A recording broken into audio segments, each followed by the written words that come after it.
जी हाँ दोस्तों, आप सभी का एक बार फिर से स्वागत है नर्सिंग जॉब अपडेट की इस ऑफिशियली यूट्यूब चैनल पे। जी हाँ दोस्तों, आप सभी को बताया कि इम्पोर्टेंट की जो पॉइंट है उसको अपन डिस्कस कर रहे थे।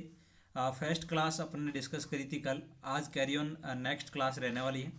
बहुत इंपॉर्टेंट दोस्तों की पॉइंट अपन डिस्कस करने वाले हैं। मेनली बात करें तो राजस्थान CHO, उसके बाद में MP CHO और राजस्थान स्टाफ नर्स वैकेंसी को देखते हुए दोस्तों बहुत इंपॉर्टेंट जो NHM का एग्ज़ाम है स्टाफ नर्स का, उसको देखते हुए बहुत इंपॉर्टेंट की पॉइंट दोस्तों आज की इस क्लास में डिस्कस करने वाले हैं। डेली दोस्तों एक क्लास आपको मिलने वाली है जो कहीं ना कहीं आप सभी के लिए बहुत हेल्पफुल, ये की पॉइंट्स आप सभी के लिए रहने वाले हैं। क्लियर है दोस्तों, तो बिना टाइम वेस्ट किए क्लास को स्टार्ट करते हैं। क्लास को लाइक कर दें और सभी दोस्तों के साथ में शेयर जरूर करें। यहाँ पे आप देख सकते हो आज का ये पॉइंट रहने वाला है। At institutional delivery BCG OPV and hepatitis B vaccine are administered at birth. आप सभी को पता है कि यदि पूछा जाता है कि आपको at birth as early as possible कौन सी वैक्सीन आप एडमिनिस्टर करते हो, तो BCG वैक्सीन एट बर्थ करते हैं। उसके बाद में OPV एंड हेपेटाइटिस बी, ये तीनों वैक्सीन दोस्तों आप सभी को पता है कि एट बर्थ पे एडमिनिस्टर की जाती है। अभी दोस्तों एक जो लास्ट नॉर्थ साइड में क्वेश्चन आया था कि एज अर्ली पॉसिबल कौन सी वैक्सीन आपको एडमिनिस्टर करनी होती है, ये तीनों ऑप्शन थे BCG OPV and hepatitis B. तो वहाँ आपका राइट आंसर था हेपेटाइटिस बी। आप सभी को पता है कि हेपेटाइटिस बी आपको as early as possible within 24 hours के अंदर अंदर आपको एडमिनिस्टर करना होता है। क्लियर चीज़ें हैं, विद इन 24 आवर्स। 24 आवर्स के बाद में हेपेटाइटिस आप बी है वो एडमिनिस्टर नहीं कर सकते हैं। क्लियर चीज़ है। और इसकी डोज बात करें, विटामिन बी की डोज बात करें तो 0.5 ml आपका इंट्रामस्कुलर इसकी डोज रहने वाली है। और इंट्रामस्कुलर इंजेक्शन से IM रूट से आप एडमिनिस्टर करते हो। 0.5 ml आपकी यहाँ पे डोज रहने वाली। BCG से बहुत सारे क्वेश्चंस आते हैं। सबसे पहले CHO या फिर स्टाफ नर्स के एग्जाम में इसकी फुल फॉर्म पूछी जाती है, बैसिलस कालमेट ग्यूरिन, ये इसकी फुल फॉर्म रहने वाली है। और उसके बाद में दोस्तों BCG का मैंने कल भी डिस्कस कर दिया था कि 0.05 ml आपका एट बर्थ पे इसकी डोज रहती है, इंट्राडर्मली आप एडमिनिस्टर करते हो। और 1 मंथ से लेके 1 ईयर तक इसकी डोज रहती है वो 0.1 ml। क्लियर चीज़ है, ये भी इंट्राडर्मली आप इंजेक्ट कर सकते हो। नॉर्मल सलाइन के अंदर आपको BCG है डाइल्यूट करना होता है। ये सारी चीज़ें हैं। और परमानेंट स्कार की बात करें तो 8 टू या फिर 6 to 8 वीक पे आपका परमानेंट स्कार बनता है। दैट मीन्स 2 to 3 मंथ पे आपका इसका BCG का परमानेंट स्कार है बन जाता है। क्लियर चीज़ है।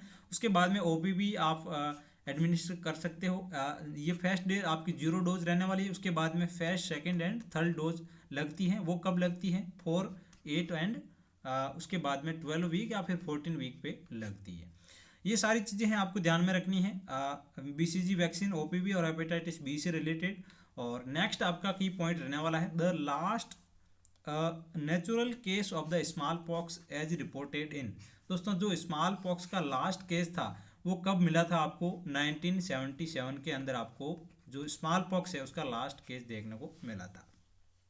उसके बाद में स्मॉल पॉक्स इरेडिकेट कब कर दिया गया था कंप्लीटली? बात करें यहाँ पे WHO के अकॉर्डिंग तो यहाँ पे 1980 के अंदर आपको WHO के द्वारा इसको इरेडिकेट कर दिया गया है स्मॉल पॉक्स को परमानेंटली। क्लियर चीज़ है, 1980 के अंदर by the WHO, World Health Organization के द्वारा स्मॉल पॉक्स को यहाँ पे इरेडिकेट घोषित कर दिया गया है।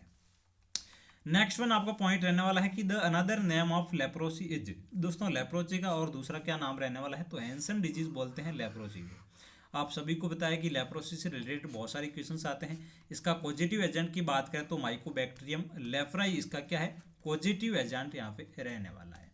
उसके बाद में दोस्तों बहुत सारे और अलग अलग क्वेश्चंस बनने वाले हैं। हम डीपली डिस्कस करेंगे अलग से लेप्रोसी के बारे में। तो आप हमारे इस सेशन को हमेशा अटेंड करें तो कहीं ना कहीं आप सभी के बहुत सारे डाउट है वो क्लियर होते रहेंगे। अब नेक्स्ट की पॉइंट रहने वाला है कि National Malaria Control Programme was launched in 1953 के अंदर जो आपका नेशनल मलेरिया प्रोग्राम है, कंट्रोल प्रोग्राम, वो दोस्तों यहाँ पे लॉन्च किया गया था 1953 के अंदर। उसके बाद में बात करें तो यहाँ पे बेबी फ्रेंडली हॉस्पिटल जो इनिशिएशन है was started in India year 1993। दोस्तों आप सभी को पता है कि बेबी फ्रेंडली हॉस्पिटल इनिशिएटिव, ये कब लॉन्च किया गया था, स्टार्ट कब किया गया था, तो 1993 के अंदर स्टार्ट किया गया था।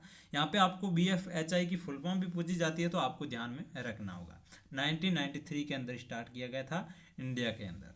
उसके बाद में नेक्स्ट क्वेश्चन रहने वाला है कि World AIDS Day celebrated in दोस्तों जो वर्ल्ड एड्स डे है कब सेलिब्रेट किया जाता है, तो 1 दिसंबर को एवरी ईयर आपका सेलिब्रेट किया जाता है वर्ल्ड एड्स डे। क्लियर चीज है। नेक्स्ट वन पॉइंट रहने वाला है कि rabies is caused by RNA virus. Rabies है वो RNA वायरस कॉज करता है। उसके बाद में called lyssa virus first type का होता है, ठीक है, बिलोंग्स टू फैमिली, किस फैमिली से बिलोंग करता है ये लीजा वायरस जो rabies, Rhabdoviridae stereotype first serotype fast sorry Rhabdoviridae serotype first family से बिलोंग करता है। उसको रेबीज को अपन लीजा वायरस कोज करता है। RNA वायरस भी अपन बोलते हैं, उसको लीजा वायरस भी बोलते हैं। रेबीज की वजह से दोस्तों हाइड्रोफोबिया भी होता है, इसलिए अपन हाइड्रोफोबिया भी इसको बोलते हैं। क्लियर चीज़ें, ये क्वेश्चंस कहीं ना कहीं आपको रेबीज से रिलेटेड देखने को मिलेंगे। नेक्स्ट वन क्वेश्चन रहने वाला है कि वर्ल्ड कैंसर डे कब सेलिब्रेट किया जाता है, तो एवरी ईयर February 4 फरवरी को दोस्तों हमेशा आपका जो है वर्ल्ड कैंसर डे है वो सेलिब्रेट किया जाता है। उसके बाद में नेक्स्ट क्वेश्चन BCG से रिलेटेड रहने वाला है। मैंने आपको बता दिया था BCG किस में डाइल्यूट करते हैं, लेकिन यहाँ पे क्वेश्चन आ गया एक बार फिर पॉइंट रहने वाला है, BCG vaccine should be dilute with normal saline. जी हाँ दोस्तों, NS के अंदर मैंने बताया कि सोडियम क्लोराइड के अंदर आपको क्या करना है, BCG को डाइल्यूट करना है। It is available along with the vaccine, vaccine के अलावा आपको अवेलेबल होता है नॉर्मल सेलाइन, उसमें आपको डाइल्यूट करना होता है BCG वैक्सीन। क्लियर चीज़ है। एट बर्थ पे आपको BCG वैक्सीन है वो लगानी होती है।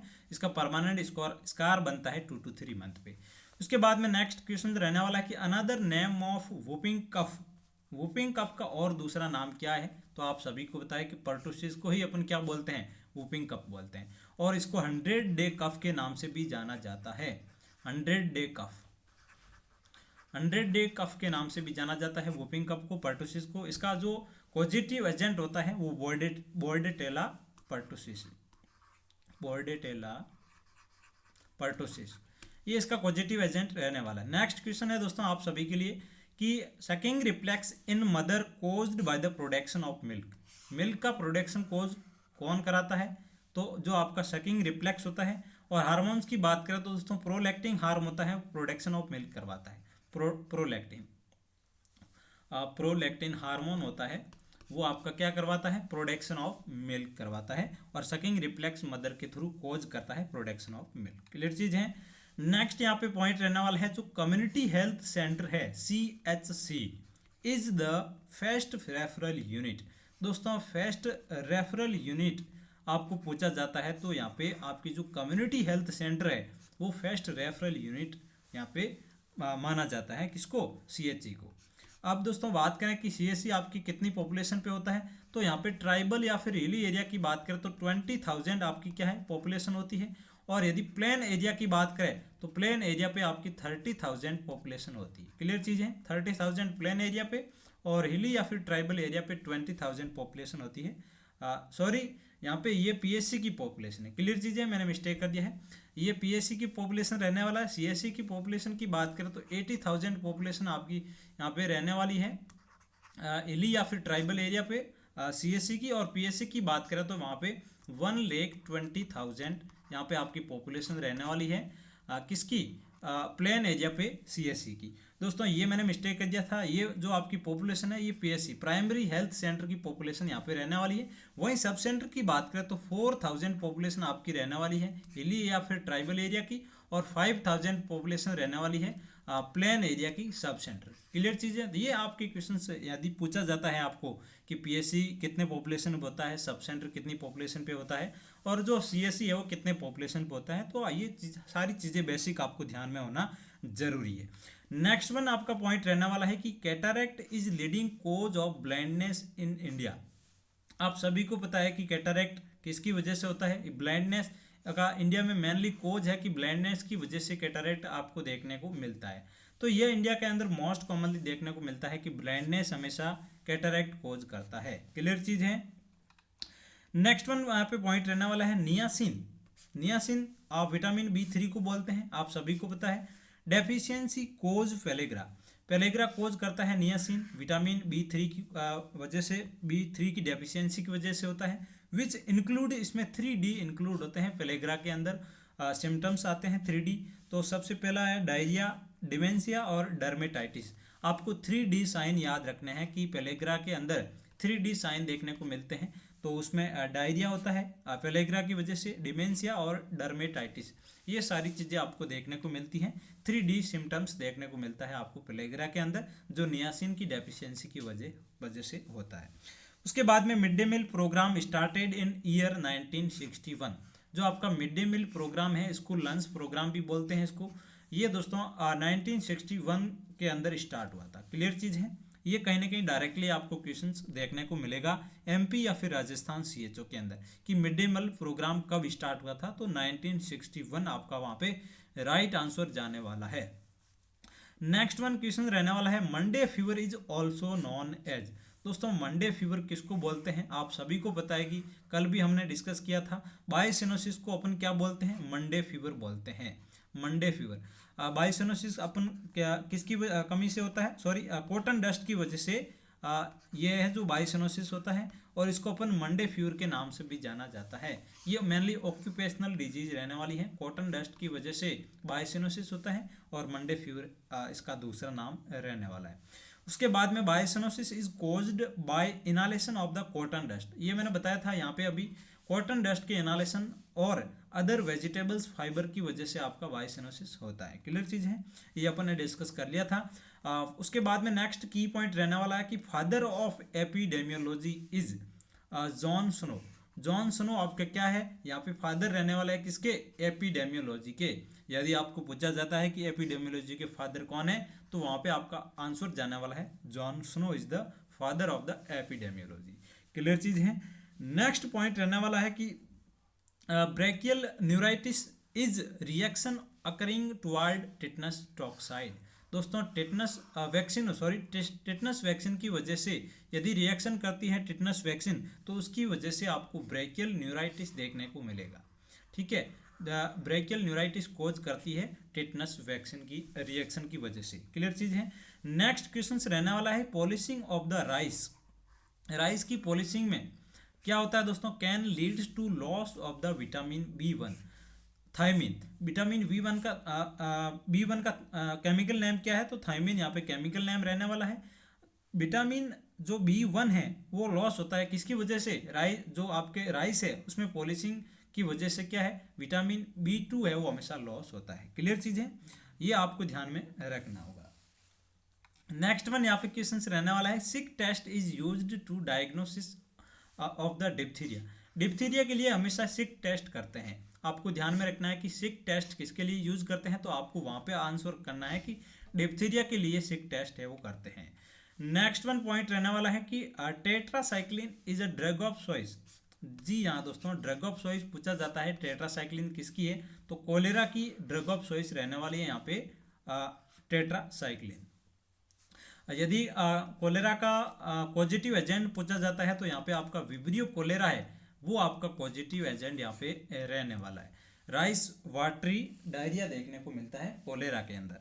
ठीक है, ये क्वेश्चंस बनता है कोलेरा से रिलेटेड। नेक्स्ट क्वेश्चंस रहने वाला है, ongoing measurement of performance of health services is known as surveillance. बहुत अच्छा दोस्तों पॉइंट यहाँ पे रहने वाला है। सर्विलेंस किसको बोलते हैं, कि ऑन गिविंग आपका जो मेजरमेंट करते हैं performance of the health services, health services का जो परफॉर्मेंस को मेजर करते हैं उसको अपन क्या बोलते हैं, सर्विलेंस बोलते हैं। दैट मीन्स हेल्थ सर्विसेज की परफॉर्मेंस की निगरानी रखना सर्विलेंस कहलाता है। क्लियर चीज है। नेक्स्ट यहाँ पे पॉइंट रहने वाला है 50 नंबर की पॉइंट है, the termination method of contraception male is vasectomy, और फीमेल की बात करें तो यहाँ पे ट्यूबेक्टोमी बोलेंगे। फीमेल के अंदर ट्यूबेक्टोमी बोलेंगे, परमानेंट टर्मिनेशन ऑफ मेथड होता है, और मेल की बात करें तो वेसेक्टोमी। ये आपको ध्यान में रखना है। ये इंपॉर्टेंट जो की पॉइंट आज की इस क्लास में डिस्कस किए, और भी अच्छी अच्छी क्लासेज आपको हमारे इस यूट्यूब चैनल के माध्यम से डेली आपको मिलती रहेगी। तो दोस्तों चैनल को सब्सक्राइब करके रखें और बेल घंटी के निशान को ऑल पे प्रेस कर लें, ताकि आने वाले अपकमिंग हर एक इंपॉर्टेंट क्लास के नोटिफिकेशन भी आपको मिलते रहेंगे। जी हाँ दोस्तों, डेली 1 से 2 क्लासेज आपको मिलने वाली हैं और भी अदर फैकल्टीज़ के द्वारा भी आपको क्लासेज मिलने वाली है। मिलते हैं नेक्स्ट और इन्फॉर्मेटिव क्लास के साथ में, तब तक आप सब लोग स्वस्थ रहें, मस्त रहें। Thank you so much.